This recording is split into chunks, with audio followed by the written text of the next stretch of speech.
Bottom pink section says, how unfortunate that some cultures all but condone abuse of women. Why should no Christian ever fall into that kind of behavior, regardless of what their culture allows? So, are there cultures in the world today that treat women as inferior to men, that don't allow women to be educated, own property, drive, or be independent? They subjugate women to nothing more than property. Are there cultures like that today? What about a religion that teaches that leaders must not marry and that they must remain celibate and only males can serve as priests?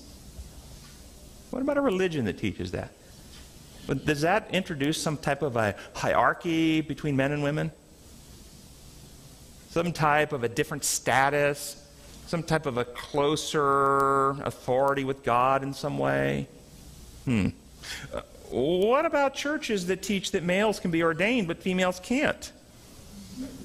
Would this introduce a disparity between men and women? Let me ask you this question, for those of you that are still struggling with that. Who would you rather have as your pastor in your church, fully ordained, fully credentialed, if you had your choice? Ellen G. White or David Koresh? Oh, that's too obvious. That's too obvious. Okay, that's too easy. All right, how about this? Ellen G. White or Ted Wilson? Ted Wilson, president of the General Conference of the Seventh-day Adventists today. Who would you rather have as your pastor, ordained and credentialed? Who do you think is in a better position to actually lead the church? If you said Ellen White, how can that be? She's female.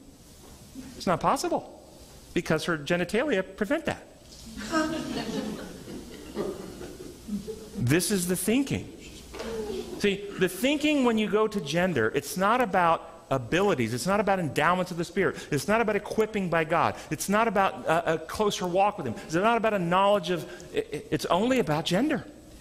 This is one of the most base forms of prejudice and bias